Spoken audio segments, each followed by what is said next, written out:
Hey, it's Miss Mocha. All right, so I'm coming back then with the part two of the journey of the children of Israel. So I left off talking about how God told Moses and Aaron to watch what he was going to do to the Egyptians, because they wouldn't let his people go. They wouldn't let the children of Israel go. So God had told Moses and Aaron that Pharaoh's heart will be hardened. So what he's going to do is multiply his signs and wonders in Egypt. Since the king wouldn't listen, it says that God will lay his hand on Egypt and bring his armies and his people, the children of Israel, out of Egypt by great judgments. And then the Egyptians shall know that he's the Lord. So they didn't believe in God. No, they didn't have no God in them. They were straight evil. So God had to show them, who was boss, who was God, who was the Lord, who was the real king. So what he did is he sent 10 signs, which were plagues, to King Pharaoh and the Egyptians, his armies, to get him to let the people go. And he had to send them 10 signs, 10 plagues before Pharaoh would let him go. Okay, so the first plague, oh no, it was a sign. The first sign was Moses and Aaron going back to the king, showing them a miracle of turning the rod into a snake. And so the king wasn't impressed because he called his wise men and his sorcerers and his magicians, and they did the same thing. They did their little enchantments, and they turned their rods into snake serpents as well. But God said that Aaron's rod, his snake, swallowed up their snakes. So it showed that God was more powerful than those magicians, those sorcerers, those evil ones. And so the king's heart was still hard and he didn't listen to them. So they gave him one sign and he didn't listen. So now God started with the 10 plagues. So Moses and Aaron went back to God telling them, like, he didn't listen, he didn't let the people go. So God was like, okay, go back and perform this miracle. Catch him at the river in the morning and turn the river into blood. Turn all the water into blood. So God had Moses and Aaron go back to the king, gave him a chance, was like, let the people go so they could serve God. And he's like, no. And so, because he refused, they turned all the water, all the river into blood. And the fish died, and the river stank, and the Egyptians could not drink the water, and there was blood throughout the land. And so they had to dig around looking for clean water because they couldn't drink any of the water. And so it said that the magicians of Egypt did the same, and the king's heart was still hard and he didn't listen. He just went home and didn't care. He ignored the divine sign. So he ignored the water turning to blood, and the magicians they did the same thing. So they turned the water to blood, but they couldn't turn the blood back to water. So they just had to find other water to drink for 7 days. And so that was the first plague. And then the Lord spoke to Moses again and instructed him to tell Aaron, and Aaron to tell the king again to let his people go, so that they can serve him. And then he said if they refuse, then he'll strike the land with frogs. So Moses and Aaron went back to the king and told him to let the people go so that they can serve God. Of course, he refused. So the second plague, God put frogs all over the land, covered the land, and the magicians did the same thing with their enchantments, and they brought more frogs to the land. So everything that God's people did, the magicians, the evil ones of the kings, did also, only they couldn't quite do it how God did it. And they were trying to copy them, but they just brought more frogs. Instead of removing the frogs, they brought more. And so the King Pharaoh called for Moses and Aaron to plead with God to remove the frogs and then he would let the people go. So Moses went to God and was like, he's going to let the people go. Please remove the frogs. And so God did what Moses said. He removed the frogs.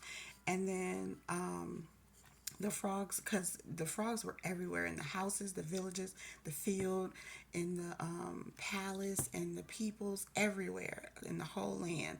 And so when the king saw that it was just temporary, a pause, he got mad again. His heart, so it says his heart is hardened. So that means he got more mad and evil and upset, and he didn't listen to them and he refused to let the people go.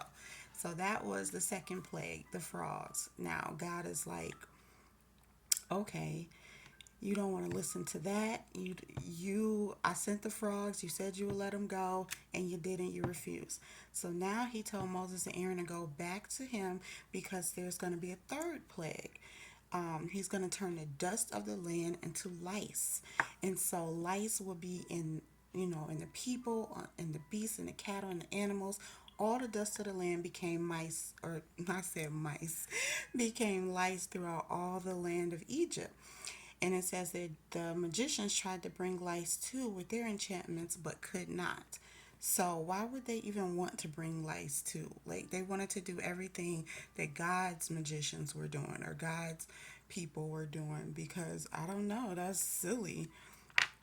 They couldn't do it. So the magicians told the king that this is the finger of God. And the king got mad and hardened his heart again and didn't listen to them. And so he refused to let the people go. And so God sent Moses and Aaron back to him to tell him to let the people go or he's going to send another plague. So now we're on plague 4, which is flies, a swarm of flies. And so he said that he will send the flies upon him, his servants, his people, their houses, the houses of the Egyptians, like all the people of the land and the ground they stand upon. And he will set apart the land where the children of Israel live so that no flies would be there. But the flies were like eating away at them.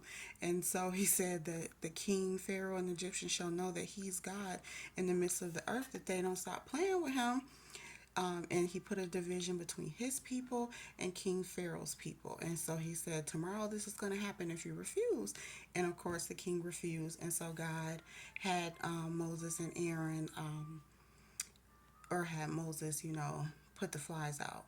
And so, of course, the king called Moses and Aaron back, pleaded with them to have God remove the flies. He'll let the people go. So Moses and Aaron went back to God to stop the flies. And he still didn't. His heart was still hardened and he wouldn't let them go. So he was just lying, just playing because he wanted the relief from God's plagues. And so it continued again. The fifth plague was dead cattle. So when he refused to let them go again, the fifth time, God killed all of the cattle, the horses, the donkeys, the camels, the oxen, the sheep. It just gave them a plague and killed them all. And then he divided the cattle of the children of Israel from Egypt so that they still had theirs while the Egyptians' cattle died. And so that was the fifth plague, and Pharaoh's heart was hardened, and he still did not let the people go. So every time there was a plague that happened, he would get so mad because he's like, why is this happening? But he refused to let the people go. He thought that he had more power than God, and he did not. So the sixth plague came about, and this was boils. And so again, he refused to let the people go. So God caused a boil breakout on everyone, the people and the cattle throughout the land. And yeah, that was crazy. And they did as the Lord said. Even the magicians had boils, so they couldn't do anything. They couldn't try to bring more boils and copy them. And this hardened the king's heart even more, and he still didn't listen. He refused to let the people go. And so God had to bring another plague. Now we're at plague 7. So he sent Moses back to the king early in the next morning or one morning and told him to let the people go. And if he refused, that he would strike the people with a hailstorm. He was like that he could just send a whole sickness and just wipe them out completely. Like he threatened the full force of plagues to come against them and just kill them all off to show his power. But he didn't do that. He said he wanted to send in the worst storm the land has ever seen, so that they will see that see his power. And so he sent in this real bad hailstorm that caused thunder, fire, lightning. It was really bad. The hail struck everything in the fields, the people, the cattle, the herbs, the trees, everything. But in the land where or the city where the children of Israel were living, no hail went over there, so they were fine. So it just shows God's power, how he protected his children while he caused wrath on the enemies, wrath on the evil ones. And so this caused King Pharaoh to break down again and beg Moses and Aaron to go to God to stop the hailstorm, because it's destroying the land at this point. It's barely even livable for them. And so he's like, he said, the Lord is righteous and him himself and his people are wicked. And he knew that. And he's asking them to plead with God to stop the storm, and he'll let the people go. So, of course, Moses and Aaron went out to God, asked him to stop the storm. And as soon as God did, King Pharaoh saw it, hardened his heart yet again, and the servants hardened their heart, and they refused to let the people go. So that was what, the seventh plague. So God sent an eighth plague to them, and this time it was locusts. And so basically, the locusts came in, destroying everything else that the hailstorm didn't destroy. Yeah, yeah, that's crazy. Yep, everything that it was, the locusts were everywhere. They covered the face of the whole earth. The land was dark. They ate every herb of the land, all the fruit off the trees which the hail had left. No green thing in the trees was left, nor in the herbs of the field. And so, of course, King Pharaoh is anxious at this point, like calling for Moses. And he's like, I sinned against the Lord, and asked for forgiveness and asked them to plead with God to take this death away from them, because at this point, yeah, they're going to die. They don't have nothing left. The land is destroyed. And so he's like, I'll let them go. And so, of course, Moses went back to God, said that, oh, the king said he'll let him go, remove the locust. So God did it. And he still had a hard heart, and he wouldn't let the people go. And that's so funny. He's like stubborn at this point. He think that he can really, I don't know what he's thinking, because he see what keeps happening, and he still refuses to obey and humble himself to God. And so now we're at the ninth plague, which is darkness. So God caused a thick darkness over the land, so no one can see each other or go anywhere for 3 days. And the children of Israel, where they were living, they had light and they were good. And so Pharaoh called to Moses again, to say that he'll let them go. But then he's like, but your cattle will have to stay. But the kids can go, your women can go, but I need the cattle. And so Moses was like, no, that's not going to work. God wants us to take everything with us that we own. That's our possessions. We need that.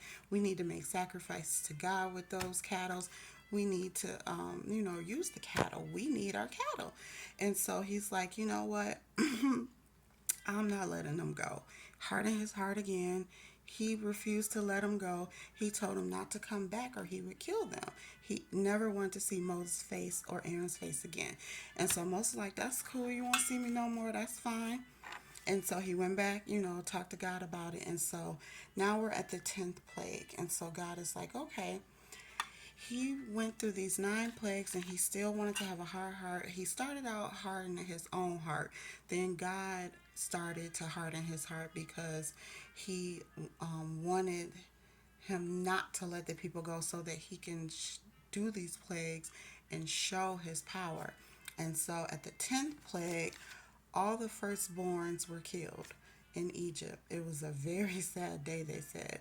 King Pharaoh's firstborn, the firstborns of the maidservants, even the firstborns of the beasts, the firstborns of the prisoners, everyone who had a firstborn in their house that were a male was killed. That was the last plague, and God was like, with this plague, they're going to let you go, or they're going to let the people go. And so he told him not to worry about it, that he would let them go.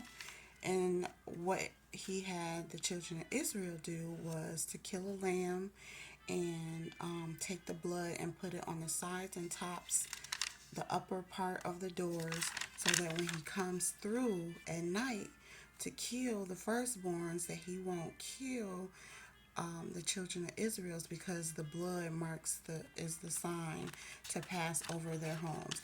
And then he also wanted them to do a feast, so they had to eat meat roasted over a fire with bitter herbs and unleavened bread, so bread made without yeast. So this is the Passover and the festival of unleavened bread, and this is he wanted them to celebrate this because this is the night that he passed over their house and killed all the firstborn sons, except for the children of Israel's. And so I'll come back with part 3 and talk about the Passover. So, yes, 10 plagues to get the king to let his people go. And so he finally did, after he had to kill all their firstborn sons. And that's crazy, because that's exactly what the king wanted for the children of Israel, for all their firstborn sons to die. So God turned it around and put it back on them. They fell on their own sword. That is crazy. So, all right, thanks for listening.